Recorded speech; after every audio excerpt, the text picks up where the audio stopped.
Hello, DawgNation. I'm Brandon Adams. Welcome into Go With The Flow, presented by R.S. Andrews, as we make our picks for the big games of the upcoming weekend, and I think these are big picks indeed. As much fun as anything has been thus far this season, incredibly deep slate of national games, better time around the rest of the SEC here this week there as well. We have kind of sort of had to sift through some, last week probably included, but this week there's more good games than we even have space to pick. So these are the kinds of college football weekends that we live for, and of course happy to have the entire team back together again today. Dari Pero was in Ireland last week, but he's back with us on the show here today. And, of course, the entire DawgNation team here coming up in a moment. Mike Griffith, Jeff Sintel, Connor Raleigh. By the way, a little bit of an internal controversy that will play out on the airwaves here coming up in just a moment. Before that, though, and before we give you an update on the standings as we sit through 3 weeks here, let's welcome back Dari Pero to the show from R.S. Andrews. Dari, you were in Ireland last week. I believe you may still be traveling this week as well. Do I have that correct? And how are you doing? And are you ready for another week of picking games here? I'm ready. You know, last week was I picked more with my heart of what I hoped for a lot of those games, like hoping Georgia would cover. I didn't think they would. They did. They did not. A lot of those games, kind of going with the heart. This one's back to the basics. I got my glasses on. I'm going to channel my inner prime time. I like it. I'm calling it right now. Dion, I'm going to walk the walk like he talked the talk. I'm going to go perfect this week. There you go. On my bets. Very focused. I'm in town. Next week I'll be out of town. Okay. But this week I'm in town. I'm very focused. Well, listen, you love the Dion-style shades. That's all a lot of fun. And, of course, everybody else having a good time, too. Perhaps not quite having as much fun as I am, though, sitting atop our Go With The Flow standings here right now. In fact, let's go ahead and check these standings. 4-2 week for me last week puts me at 11-7 on the campaign. Everybody else 2-4 across the board, which means that Connor is now 10-8 on the season. Dari Pero 8-10 on the season. And Mike and Jeff both filling station scores of 7-11 on the year here right now, but it's still early, still anybody's campaign and anybody's ball game to be had, with a whole bunch of fun games to pick here for this week. In fact, before we get ready to pick those games, including Georgia hosting UAB, let's remind you that Go With The Flow is, of course, brought to you by R.S. Andrews. And when it comes to good AC flowing out of those vents, or warm, hot water flowing out of your water heater through your shower, all those things around your house, R.S. Andrews can make sure it's all working the way that it's supposed to, flowing the way that it's supposed to do. Those major systems in your house that we don't know anything about, but R.S. Andrews has made it their expertise to solve and fix for you when you have a problem, including if your water heater goes out. In many cases, R.S. Andrews can replace it for you the same day. That's the kind of service they can provide you. So please, find them online. rsandrews.com. Dari's good at picking games. The record year after year shows you that, but they're even better at providing you outstanding service. So please find R.S. Andrews online at rsandrews.com for a lot more on that. All right, we've got SEC big top 25 matchups, but Georgia in its final tune-up game of the season before going on the road for the first time in SEC play next week, gets ready to take on UAB. The Blazers, led by first-year coach Trent Dilfer, of course, is famous for the Super Bowl quarterback of the Baltimore Ravens going back years ago. The Blazers struggling here right now, just 1-2 on the season after an ugly loss last week to Louisiana Lafayette. That's why the number in this game sits at 41.5 points for Georgia, favored over UAB here right now. Of course, Georgia 3-0 after a come-from-behind win to take down South Carolina last week. Now, we're going to do things a little bit different with our order here because there's been some dispute among our DawgNation crew, I guess, about who may be trying to tail somebody else's picks. I'm not quite so sure that anybody's picks are necessarily worth tailing here thus far this year, but there has been some dispute about that. So Connor Raleigh, who typically bats last among our DawgNation scribes, asked today if he could go first as a way of getting back at Mike and Jeff for some of the things that Mike and Jeff have said about him. So we were more than happy to accommodate Connor on that. So Connor, you get the privilege of batting leadoff here today. So I ask you, what do you want to do with UAB coming into Georgia as a 41.5 point underdog? Yeah, for the first time all season, I'm going to take Georgia to cover a spread. I think the Dogs are going to do it. I think they're motivated. But most importantly, I think this UAB team might be one of the worst teams in FBS this year. You worry a little bit about a late cover here, but I think this Georgia team is going to be motivated to start fast, go score some big points, and get out with an easy victory before going on the road next week against Auburn. So I am picking the Dogs to cover here in my leadoff spot. So Connor Riley takes the Georgia Bulldogs to cover right there. And with that said, we'll give Mike Griffith a chance not to do the first man up here on this. It's going to take me a little while to get used to this. I just get in such a rhythm of doing things the same way each and every week. So I'm sure I'll probably fumble around on this a little bit. But Mike, you hear Connor there on the side of Georgia minus a gigantic number. What do you want to do with the 41.5 points here?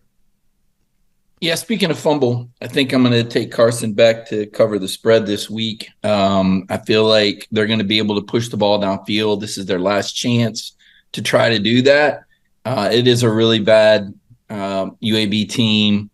And, Georgia hasn't covered all year, but sooner or later, Kirby Smart's football team has to start looking like a number one unit. And I think this is the perfect opportunity under the lights. So give me Georgia. I always like it when Mike brings out the Tyrus Raymond Cobb hat, and we got that on today. You love to see that. So a lot of love here for Georgia. Jeff Sintel, that puts the ball in your court. What do you want to do with the Dogs here? Favorite 41.5. Yeah, thanks, Brandon. It seems you're more powerful and quicker than the NCAA, making a commissioner's move with the picking order this week for a go with the flow. I thought I'd be out on a limb with this one. I'm the guy that said at the beginning of the year I'm going to take Georgia to cover the spread every week, and I am 0 for 4 so far in doing so, 0 for 3 so far in doing so. Give me the Dogs. I didn't really think all three of us would go Dogs here, but give me the Dogs to cover. A lot of love there from Georgia, for Georgia from our scribes here. All three on the side of Georgia minus a gigantic number. DawgNation Daily listeners and viewers, as you might imagine, feel the same way. 91% on the side of Georgia here in this spot. I, however, am going to go a different direction on this. And look, I'll be honest, for me, this is all kind of blind bets for me when it comes to Georgia. We've given you the numbers out the last few weeks. When you see Georgia favored by this margin at home, this is just not a number that Georgia covers very much. And some of that makes sense, right? Last year in a national championship season, no one could beat Georgia on the field, but they were just 8-7 against the spread. The lines are going to be made at a number that puts some conflict as it relates to the decision. And the conflict for Georgia typically has been, as we pointed out last week, favored by more than 30 points at home. Sometimes that becomes a little bit of a risk. Favored by less than 30, that becomes a much easier play for UGA. Now, last week, that kind of mindset didn't take you to the pay window, but it's still the logic we're applying when it relates to Georgia. In a game that's somewhat close and competitive, we expect to see the best of UGA.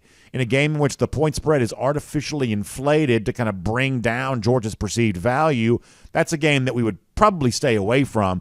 But at the very least, in the fun of making a pick like this in a contest, the value is on the side of UAB plus the 41.5. The scary thing is, as Connor said, this may be one of the worst teams in all the FBS right now. Not only did they lose to Louisiana Lafayette last week, they were down 41-3 at one point in time to the Raging Cajuns before tacking on some late scores to kind of make that cosmetically a little bit more appealing. It's already 2 losses on the year for Trent Dilfer.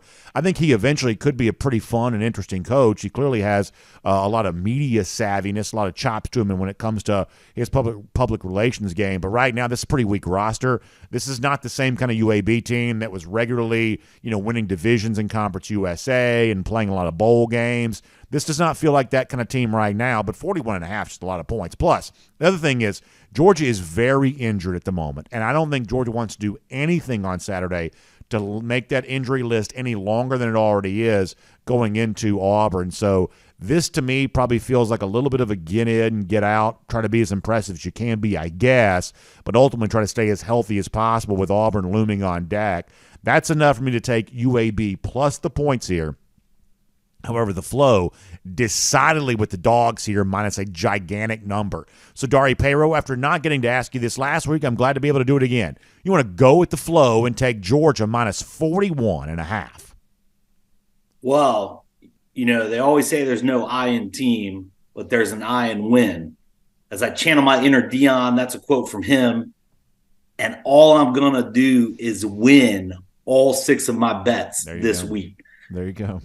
Georgia is not going to cover this game, as for a multitude of reasons. Last week, I chose Georgia with my heart. I didn't think they'd cover, but I really wanted them to cover. I wanted that offense to take off. I wanted them to showcase. The problem is Beck is struggling with his progressions. It's very apparent he is predetermined first throw. There's guys open all across the field that he's not seeing. That's a big problem. That's not going to change in this game. They're going to start slow again. I don't think it's going to be a fast start unless the defense jump starts it by turnovers.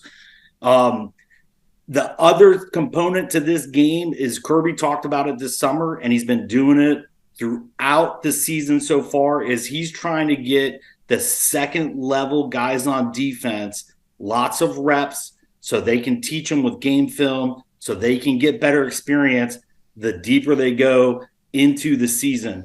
Next week after this is Auburn. That's a big game. It's at there. It's always been a tough game, especially when Auburn's got some momentum. I think they got that this year. New coach. They got some buzz. I think Georgia will not cover the 41.5 points this weekend. I kind of like Dari in the sunglasses. I think that's a good persona for him. I think it's also kind of bringing out a little bit of a character, which I kind of enjoy there as well, channeling the Deion Sanders. So I'm here for all of that here right now. And it's nice to have Dari on my side here when it comes to UAB plus the 41.5 there. Again, we expect Georgia to win easily, but probably look to get in, get out, and get on with its business with a road date in the SEC looming next Saturday. And speaking of that, the Auburn Tigers will find themselves on the road this week, going to a Texas A&M team in desperate need of some sort of win, some sort of good vibe after a pretty rough loss at the hands of the Miami Hurricanes on the road a couple of weeks ago. Last week's win for Texas A&M doesn't do a whole lot to kind of take the bad taste out of your mouth there on that. For Auburn, they've already been on the road once already this year, traveling way out to Cal, playing very late at night in kind of a strange environment with some SEC fans. Big crowd of Auburn fans traveled, mixing in with the Berkeley faithful there. A little bit of a culture clash taking place. It was a game that Auburn won, albeit somewhat ugly. And now the Auburn Tigers find themselves as a 7.5-point road underdog going to Texas A&M here on Saturday. This, to me, is a really fun game and a very interesting harbinger for what Georgia has waiting yet, perhaps, with Auburn next week. So, Connor, we'll go back to you here now. In SEC West play here, Auburn traveling to Texas A&M as a 7.5-point underdog. What do you want to do with this one?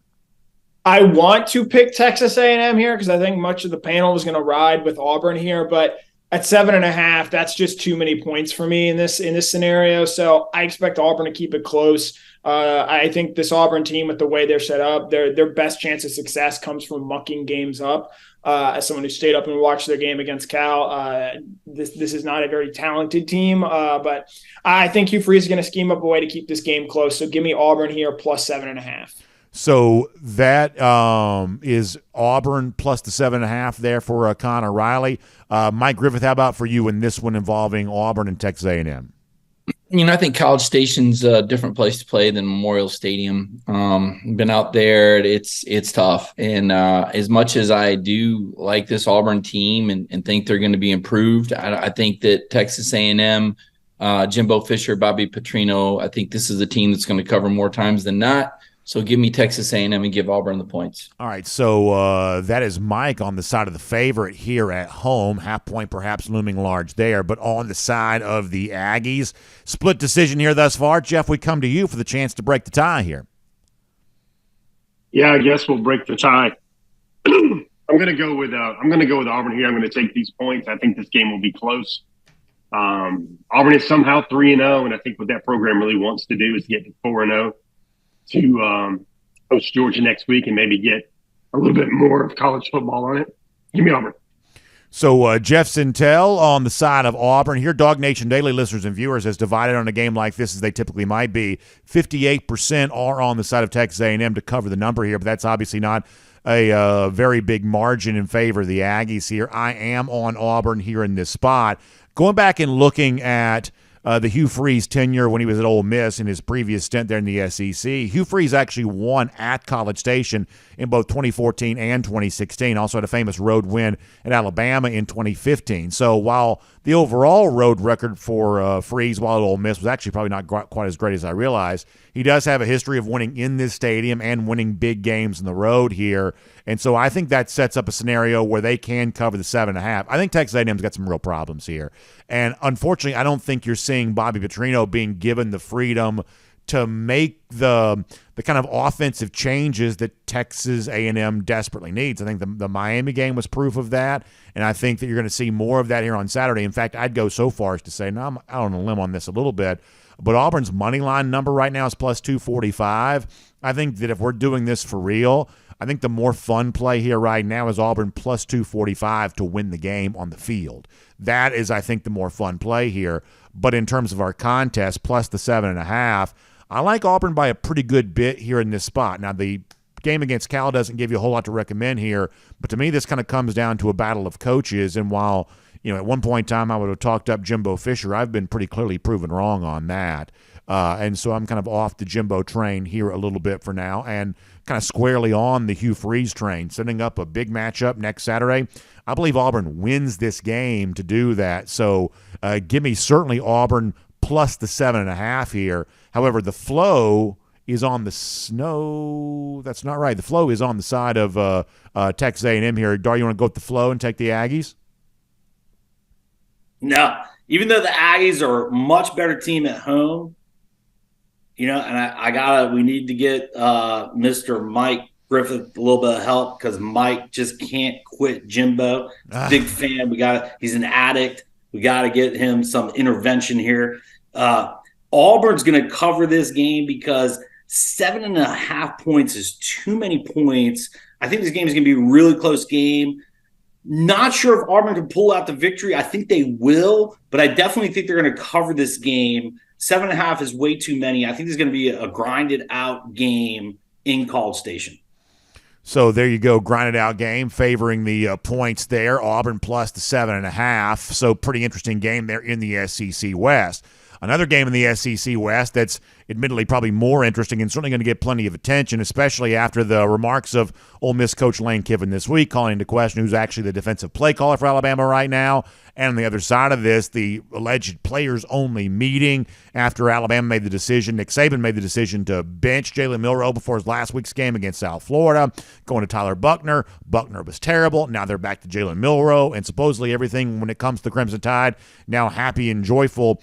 Everybody ready to kind of go out and play with and for Jalen Milroe in this Alabama offense. Crimson Tide finds themselves at home as just a touchdown favorite, a 7-point favorite against Ole Miss here right now. Remarkable turn of events for a Crimson Tide program clearly in decline, but can that decline be stymied here this week, and can Alabama get back to its winning ways as Ole Miss comes to call? I think this is one of the more fun games of the entire week. I think Alabama is the most interesting team off the field in the entire country right now. So, Connor, we come back to you. 7 points is the number. What do you want to do with Alabama and Ole Miss?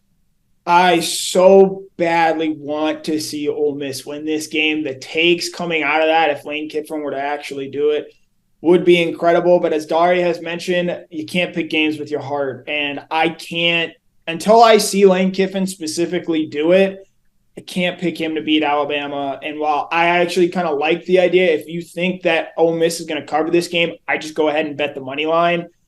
Give me Alabama here -7. I'd probably bet it down to 6.5 just to feel a little bit more comfortable there. But give me Alabama -7 until I see Lane Kiffin do it. And I know I believe they covered last year when they met, but that game was in Oxford. Give me Alabama here as a sort of, one last rallying cry to show that this team isn't dead yet. Mike, how about for you? The number is 7. What do you want to do with Alabama and Ole Miss?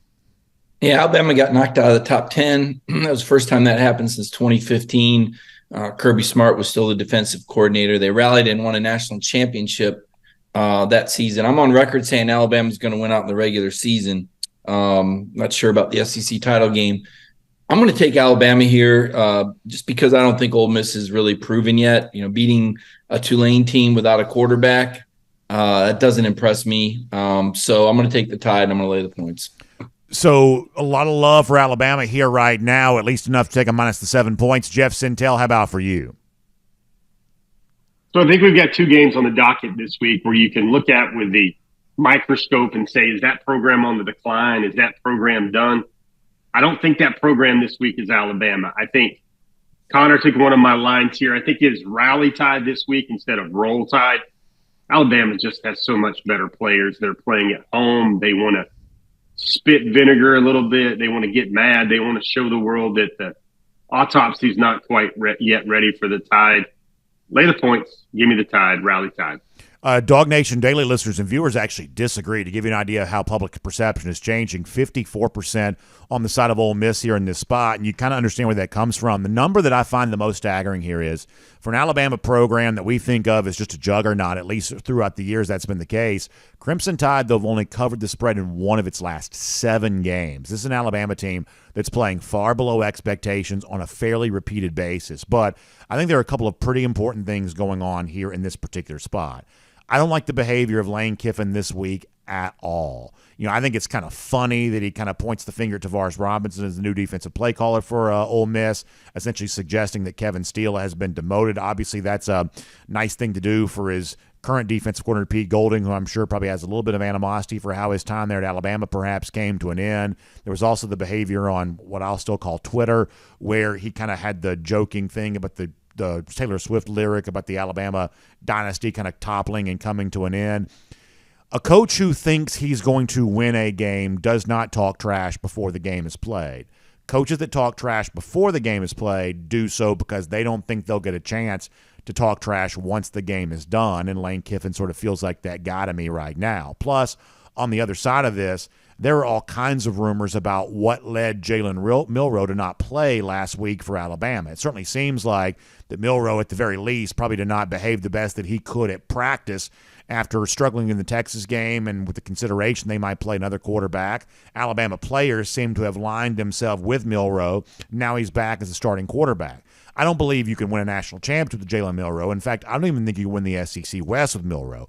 But he is going to be good enough with his legs to help beat most of the teams that Alabama plays. Let's not exaggerate the situation here, including Ole Miss on Saturday. So while I am down, generally speaking, on the Crimson Tide, not here, not in this spot, because Lane Kiffin's a clown. He's not a serious person, and Alabama is still good enough to win this game and to do so by more than a touchdown. So I'm on Alabama. That puts the flow on the side of Alabama. Dari, you want to go with the flow and take the Crimson Tide. I think Connor summed up the times we're in with his comment of, I'd really like to buy this spread down by half a point for Alabama. I don't think that's ever been said in the Saban era. Like, half a point doesn't matter, but that's just the state we are in. Everyone's piling on Alabama, lost to Texas, couldn't do anything against South Florida. There's never been a time where Saban's lost 2 games at home, and there's never been a time where he's lost or hasn't covered back-to-back at home. I love Alabama in this game. I got to stick with them. They have more talent. Ole Miss is dangerous. Lane Kiffin has covered against Saban before, but I have to go to the well one more time. I'm sticking with Bama. My trust is in Saban to correct this. This is the game they get back on track to build on for their season. I do not believe this era of Alabama is over, like all the media does. I think all the money's going to go on Ole Miss. I like Alabama to cover this 7 by multiples. So there you go. Dari Payro, who once made it very famous to be very aggressive in picking Alabama, kind of going back to that well again. We will see how that plays out. We'll also step outside of SEC play here for the most fascinating game of the entire season in the Atlantic Coast Conference, as Clemson, which we all saw on Labor Day night, get embarrassed by Duke. But quietly, while you haven't been watching them, they've actually been playing a much better brand of football against lesser competition in recent weeks. On the flip side of that, that's Florida State, who we all saw look as good as you can look in beating LSU on the first Sunday night of the season. And since then, well, things have kind of rolled on, except for last week in a game which was much closer than experts would have thought, on the road at Boston College. Now, Seminoles trying to break a long losing streak at the hands of Clemson and sees themselves as a 2.5-point favorite in Death Valley there on Saturday. This is both a current big brand game in the ACC, but also a historic rivalry going back to the days of Bobby Bowden leading his team into Clemson, the famous fake punt game, and all the things historically that have happened between Florida State and Clemson. This will be a fun one on Saturday. Connor, to you, where the Tigers see themselves in the rare position of a home underdog here against Florida State. What do you want to do with the 2.5? Hammer it. I want to hammer Clemson. I love Clemson money line this week. I think it's going to be one of my best bets. I think that this is a Clemson team. You mentioned the last time that they were a home underdog had to have been over a decade ago. I was not impressed by what we saw with Florida State last week. This team is exactly who I think they are. They're going to puff their chest out after beating LSU, but they do not yet have the consistency to win on a week-in, week-out level. Clemson, again, didn't look great week 1 against Duke. I think that Duke team is a very different team than the Florida State team that we saw. And so give me Clemson here, not just plus 2.5. If you're betting on this in real life, I just go ahead and put Clemson money line down because you probably get better odds there. So Connor all over Clemson here in this spot. Mike, to you, Clemson, Florida State, the 2.5-point road favorite. Yeah, Clemson's won 7 in a row in the series. I think they'll make it 8. I'll take Clemson. Don't need to expound on it anymore. I think Connor captured it pretty well, and I'm sure we will hear a lot of reasons from you on this game in moments. Jeff, how about for you? A lot of love for Clemson here thus far. Yeah, I think I'm going to zag here where my colleagues went straight towards Death Valley. I think it's kind of an indicator that Clemson is a underdog inside Death Valley. I think, the Tigers would want to puff their chest out, but I just don't know about the quality of difference makers they have on their offense. I don't know the way their offense is performing. I think Florida State has more of those big-time NFL guys on their roster, or at least high echelon ACC college football players. I like Florida State in this one. I can lay the 2.5 because I think they'll come away from Death Valley with at least a 1-score win. 71% of DawgNation daily listeners and viewers agree with Jeff on that. They're on the side of Florida State, and that's what makes me nervous here. I think that Connor laid it out pretty well a moment ago. I think that Clemson right now is probably among the more underrated teams in the country because we saw them look bad in a game that everybody watched, and we haven't been watching them since then, and it sort of seems like since then, albeit against weak competition, Clemson's kind of getting better. Plus, the Duke loss doesn't look quite so bad either. Duke's not a bad football team necessarily either. So I think that Clemson's now to the point of being somewhat undervalued. It makes me scared to go against them in their own stadium. And the 7-0 run they've been on against Florida State, they've also covered the spread in 5 of those games as well. So this is a team that knows how to play against Florida State, and, of course, all of that coming during the Dabo Swinney era. But ultimately, my reason for taking Florida State here, and that is my pick, is I think we have to view the Florida State win against LSU as a very impressive performance. Now, that for the most part was kind of a slugfest back and forth that Florida State pulled away late in, but they pulled away nonetheless.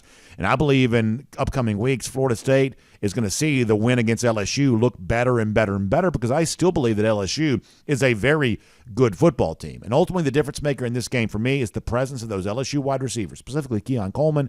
Not only is that tough for a Clemson team to guard, and frankly, Brent Venables not walking through that door right now in terms of the overall stamp on this Clemson defense, I think it's also tough for Clemson to match that kind of firepower because Clemson simply doesn't have that kind of wide receiver play in its program anymore. And I think the difference in the game against LSU was the wide receiver play. I think it can be the difference again here on this particular Saturday there as well. I don't love Florida State in this spot. I do like them. I think it's a fun game to watch.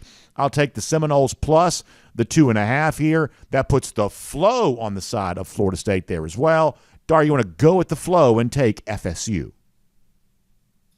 Last time you guys had the flow on LSU when they played Florida State. Another coach that Mike Griffin can't quit and he's intervention on is Brian Kelly there. Him and Jimbo Fisher, he's got infatuation with forever. I'm going against that because I have the FSU insider. And my FSU insider has told me those wide receivers gonna eat all day against that Clemson defense. Now, he did tell me they're not going to eat as much as they did against those LSU Tigers, but they're going to eat enough to cover in Death Valley. Give me the Florida State Seminoles Tomahawk chop. Bet it with confidence. So obviously, if you're kind of doing the Deion Sanders vibe today, of course you've got to be on the side for Florida State in this game. That just sort of goes without saying. That makes all the sense in the world, and that's exactly what Dari Peiro is on right there. Speaking of the Deion Sanders-led Colorado Buffaloes, I don't think there's any doubt the most fascinating on-field story in the country thus far has been the Buffs getting off to a 3-0 start. More than 9 million people tuned in for the win last week against Colorado State, a game taking place very late at night. Obviously, both the big pregame shows, Big Noon Saturday and ESPN's College Game Day, both on hand too. The Rock, Dwayne Johnson, was there. It was a wild slugfest. Frankly, there was some kind of rough stuff on both sides in this game. Obviously, Travis Hunter now out for a period of several weeks, but ultimately Colorado does walk away there a winner. And right now, I believe that Shedeur Sanders is kind of the talk of the college football world. If anything, Shedeur is actually having a better year thus far, I think, than even Deion is having. But it's a very different level of competition for Colorado this week, taking on the Oregon Ducks here. Ducks find themselves in Eugene as a 21.5-point number, ironically pretty close to the same number that Colorado covered in its outright win against TCU to begin the season. But nonetheless, we're looking at the Ducks here as a 21.5-point favorite for a game that's going to have rapt attention around it all day long. So, Connor, we come to you. Colorado at Oregon for the final time as Pac-12 foes. What do you want to do with this one? I'm going to take the Ducks here. Quack, quack. Oregon 4-0 against the spread this year. Now, they were very, very lucky to cover against Texas Tech. But I think that this is the exact type of team Colorado is not built for. I think it is a physical team. I think that this is a team that is going to wear them down over the course of the game. And while Colorado might come out and try and start fast, that was a late game, an overtime game against Colorado State a week ago. And look, Dan Lanning has walked back some comments he made this offseason, but I don't think he likes the fact that Oregon had to go join the Pac-12 or the Big Ten rather, because Colorado defected and went to the Big 12. And I think Dan liked the idea of being in the Pac-8, Pac-10, whatever it was ultimately going to be, and really running that conference. And so I think for him, this game is personal, and I'm taking the Ducks to quack quack to a 21.5-point cover. So Connor Riley on the side of Oregon right there. Mike Griffith, how about to you? Oregon hosting Colorado, number 21.5. Deion, Shedeur, and the Colorado Show on its way to Eugene here this week. Yeah, Autzen Stadium is vastly underrated in terms of really difficult stadiums to play in. If you look at their capacity, it's no more than 55,000. But I've been out there. There's some artificial noisemakers. It's a weird place. I don't think Colorado is going to feel too comfortable there. I know they were able to get a win there about 7 years ago, but that was then. This is now. Dan Lanning and Bo Nix are going to roll. I'm going to take Oregon and lay the points. So a lot of love here for Oregon here right now. Jeff Sintel, you want to break up this party and be on the side of the Buffs, or are you on Oregon as well? Yeah, this is an interesting game for me because I do think Shedeur and Deion can get to 25, 26 points. One of the things that concerned me coming out of this game was Travis Hunter's out. So naturally, being a recruiting guy, you go, well, they did sign a cornerback that some people thought was the number one player at the position last year in Kermani McClain. Deion came out this week flatly and said Kermani McClain's not ready. Some of those problems are on him. And that kind of speaks a lot to the depth that Oregon has, that they took all these guys in the portal and they don't have a clear, really previously starting cornerback on the roster before Travis Hunter came in. I think that's concerning. I think Shedeur and that offense do get to 25, 27 points. The problem is I think Oregon might get to 50. That is a longer way of saying that I think Oregon will cover the 21 points rather easily. DawgNation Daily listeners and viewers disagree. You want to give an idea of how popular Colorado has become? 81% of the audience here on the side of Colorado in this spot, and I couldn't disagree with them more resoundingly here on this. I was on the side of Colorado State last week, got the cover, almost got the outright win, and I think things are even harder for Colorado here right now. That's not to say I'm not entertained by this story. I think it is a ton of fun to watch. I think Deion's impact in college football is self-evident here, and I believe, if anything, as I alluded to a moment ago, I think the real story for Colorado has not been Deion as much as it's been Shedeur. I don't know that anyone's raised his profile as a player. I don't know if it'd be possible for anyone to raise their profile as a player more so than Shedeur Sanders has. I think he's truly been a revelation thus far this season. I also have to admit this. At the rate Colorado is currently going, Shedeur Sanders won't finish the season for the Buffaloes. Colorado is 130th in the country in sacks allowed. Through 3 games, they've already given up 16 sacks. You kind of extrapolate that out over the course of a full season, that's too many hits on Shedeur for him to even last in this game. And given the fact they can't protect the quarterback already, Dan Lanning as a defensive coordinator is something that Georgia fans know plenty about, more than capable of dialing up pressure. I believe that he wants to. I believe that if we're going to be really honest here, there are probably plenty of members of the coaching fraternity that probably don't love some of the antics from Deion Sanders. He's fun for fans, but some of this kind of stuff just kind of probably rubs up against certain coaches in a certain kind of way. If there's a chance to take the extra score against Deion, I believe that a coach will do it, whether it's Dan Lanning or somebody else. I think Oregon's the better team here. They're certainly more sound upon the lines of scrimmage than what Colorado has going forward. And maybe a little fun to take the extra score there at the end. All of that adds up to what I believe is a little bit of a turn into a pumpkin moment for what has been the Cinderella story of the Buffs here thus far this season. So a lot of love for Colorado right now. Dari Payro, how about for you? You want to go with the flow and take the Buffs here in that spot? Or I should say Colorado. The flow is on the side of Oregon. You want to go with the flow and take Oregon in that spot? Well, I'm just going to say this. If Deion, Coach Prime, wins at Oregon, he might as well enter the 2024 election, and it'll be a landslide. I don't think it's going to happen. I think he's about to go and face reality to a team that is just bigger and stronger and more physical and has more depth than his team has. I think this is where the rubber meets the road. If he had Hunter, I think they cover this point because I do think they can put up points on Oregon. They're just not going to be able to put as many points on. And without Hunter, I think Oregon's going to cover that number. I like the Ducks to cover. So there you go. Dari Payro on the side of the Oregon Ducks to cover the spread. It'll be a fun game and plenty of opinions to be shared about it. The remarkable story that has been Colorado through the first 3 games of the year. Can it continue on Saturday? We shall see. Biggest game of the country, though, from a national standpoint, probably still ends up being Ohio State going to Notre Dame. The Fighting Irish find themselves a 3.5-point home underdog here in this spot. Of course, last year it was not a great performance in Week 1 for Ohio State, albeit a win there against Notre Dame. And thus far, Sam Hartman settling in as Fighting Irish quarterback pretty well. The offense has been humming for Ohio State. On the other side, not quite as easy a transition to a brand new starting quarterback with Devin McCord, but it certainly seems like he is now the guy there. So Kyle McCord, I should say, excuse me. But nonetheless, it is Ohio State against Notre Dame on Saturday. Notre Dame sitting as a 3.5-point home underdog. Connor, what do you want to do with this one? So let me get this straight.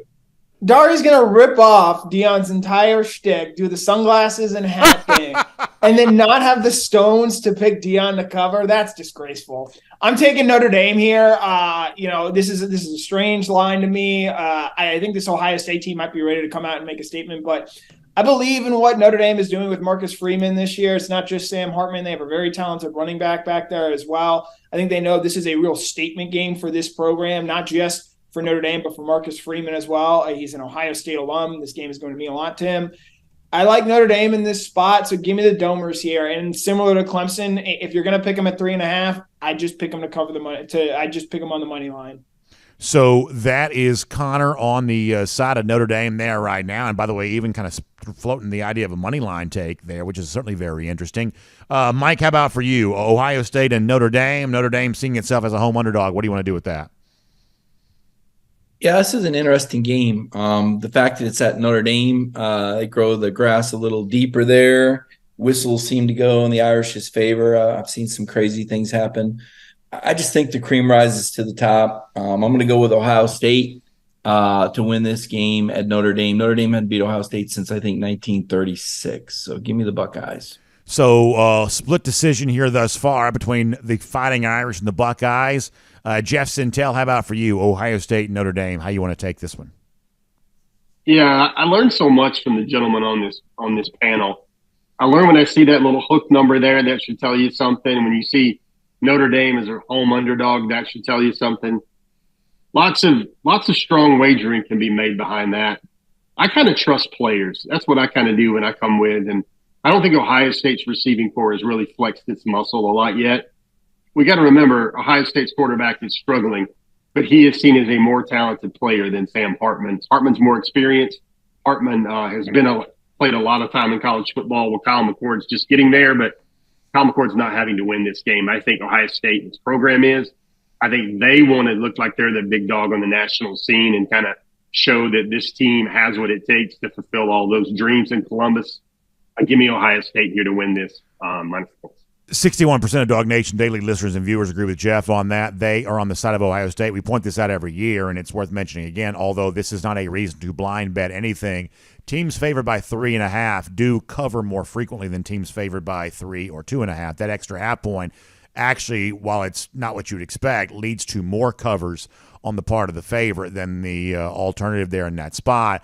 I am also on Ohio State here in this game, although the numbers don't necessarily argue that you should do that. Ohio State's just one of its last 7 when covering the spread as a road favorite. They've had a little bit of a hard time compared to expectations when traveling away from Columbus recently, going back into last season.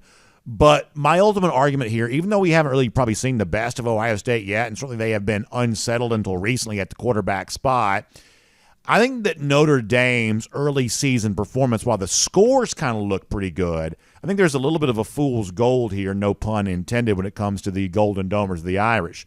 The Navy team they walloped there in Ireland, that's a Navy team that's probably not quite your father's Navy team necessarily. They've already lost again since then, of course, to Memphis. And you look at the big, what seems to be scoring performance against NC State a couple of weeks ago, the overall stat line there was not great for Notre Dame necessarily in that spot. That's one of those things, if you're admittedly, and we're all at games on Saturday, so sometimes we're just scrolling scores. You scroll the score, it looks okay. I think some people who watch that game closer would tell you, not necessarily a great game for Notre Dame against NC State there in that spot. I think Notre Dame's got losses coming. I do believe Ohio State's probably among the national elite. That's enough for me to think that Ohio State probably gets a somewhat convincing win against Notre Dame and probably earns the most national praise of any of the so-called championship contenders for our young season. I believe Ohio State comes out of Saturday a pretty hyped team after going into South Bend, and I think probably working Notre Dame probably pretty good. Certainly a more convincing win this time than it was near this same time a year ago. So I like Ohio State by a pretty good bit on Saturday. Dar, you want to go with the flow and take the Buckeyes? No, Notre Dame's going to cover this. They got the passing attack, which is a missing element that they've been lacking for a long time. That's a different dynamic. You factor that in with them playing at home, with that team believing, with the fans believing, and with Ohio State just not looking as crisp as Ohio State team has been in the past few years. Notre Dame's going to cover this all day long. I actually think they have a chance to win this game. I think this game is going to be less than 3 points either way, whoever wins. So 3 and a hook, I love that all day for Notre Dame. And Connor, since you challenged Prime, I just want to let you know as prime time, I am the king of the cover. I shut down 2/3 of the field in the secondary. And that's what I'm doing today. I'm going to cover, and I'm going to win, baby. I like that. I like that a lot. Dari Payro laying it down there, right there. Certainly in very, very convincing fashion. Fun to see that. All right, so those are the official picks for the contest, the season-long standings. But now we get a chance to broaden our horizons, look a little deeper on the board, find some value in places that you otherwise might not have noticed. Always fun to get a chance to do that. And so with that in mind, Connor Riley, we'll go to you. How about some best bets from the rest of the board? Do you have anything you want to share with us for today? Yeah, we're 3-0 on best bets this season. Have not missed there. A lot of games out there. I touched on Clemson earlier. Money line, quite frankly, I'll risk it there. I like Notre Dame 3.5, but my true one best bet this week, we're going to go out to the conference I know and love the most, Pac-12. There are only 2 Pac-12 teams really left in the conference at this point. They're playing each other this weekend. Oregon State is on the Palouse. They are a 3-point road favorite. I like this Oregon State team. They play a physical brand of football that I think is going to land well against a Washington State team that is trying to do similar things. I love what I've seen out of DJ Uiagalelei so far this season. Give me Oregon State -3 on the road as my best bet here. Also want to shout out Iowa a little bit. 14.5 points, even though it's on the road against Iowa or against Penn State, is too much. But Oregon State is my best bet this week. Go Beavers, beat the Palouse. There you go. Fun pick there. Footnote on that. We're going to come back to that one. Footnote. All right, we'll come back to that here in a moment. Dari Payro giving you a little bit of a in-person live footnote there on that. Mike, how about for you? Best bets across the board, deep down. You see some gems to unearth here? Yeah, I do. Tennessee at Neyland Stadium is a lot different than Tennessee on the road. And I asked Kirby Smart about crowd noise, and he didn't necessarily call out Tennessee, but when I mentioned it was Tennessee that I was talking about with issues, he referenced too much communication on certain plays. And I've seen that happen. That's not going to be an issue this week. Tennessee's at home. They're going to want to run up the score. That's what they do. Josh Heupel loves the numbers. They're a 21-point favorite over a UTSA team that's not as good as UTSA teams have been in the past. So give me Tennessee. Go big. Tennessee is going to win big and cover. So a big cover for the Big Orange. Tennessee giving 21 to UTSA. Best bet. I know we disputed on a point spread last week. You turned out to be right, but I don't have 21 on Tennessee and UTSA. Hold on. Do you really have that? Do you have it open in front of you? Now you are at 20.5. Yeah, that number's gone up then.